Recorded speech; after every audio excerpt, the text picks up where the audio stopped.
Hi friends, இன்றைக்கி என்ன பார்க்க போகிறோன்னா, இந்த கட்டை எதுக்குன்னு பார்க்குறீங்களா? இந்த கட்டையை எடுத்துக்கிட்டு நானும் தம்பியும் பார்த்திங்கன்னா இந்த வயலில் போய்ட்டு மட்டம் கட்டுறதுக்காக கிளம்பிட்டு வந்தோம். இந்த கட்டையை எடுத்துக்கிட்டு பார்த்திங்கன்னா தம்பி ஏறிட்டான். தம்பி ஹாய் சொல்கிறா, ஹாய் சொல்கிறா. பார்த்திங்கன்னா வயலில் வந்து இறங்கியாச்சு. வண்டி ஸ்டார்ட் பண்ணிட்டேன். வண்டி ஸ்டார்ட் பண்ணி இறக்கியாச்சு. இந்த பாருங்கள் ஓட்டிட்டேன் ஃப்ரெண்ட்ஸ்.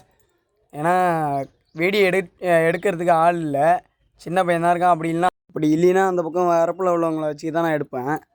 பார்த்திங்கன்னா ரொம்ப கஷ்டப்பட்டுலாம் வீடியோ எடுத்து போடுறேன். நீங்கள் வந்து யாருமே லைக்ஸும் பண்ண மாட்டேறீங்க, சப்ஸ்கிரைபரும் கம்மியாக தான் வரீங்க. நீங்கள் யாராச்சும் சும்மா எடுத்து காமெடி பண்ணுறதெல்லாம் நீங்கள் லைக் பண்ணுறீங்க, சப்ஸ்கிரைப் பண்ணுறீங்க. நான் ரொம்ப கஷ்டப்பட்டு வீடியோ எடுத்து போடுறேன். அதை பற்றி பேச வேணாம் ஃப்ரெண்ட்ஸ். அப்புறம் டீசல் வேறு இல்லை. அப்புறம் வந்து கொஞ்சம் டீசல் ஊற்றி ஏர்லாக்கெலாம் எடுத்து விட்டு அப்புறம் வண்டியை ஸ்டார்ட் பண்ணி வீட்டுக்கு வந்தாச்சு ஃப்ரெண்ட்ஸ். ஓட்டி முடிச்சாச்சு ஃப்ரெண்ட்ஸ். சப்ஸ்கிரைப் பண்ணுங்கள் ஃப்ரெண்ட்ஸ் கண்டிப்பாக.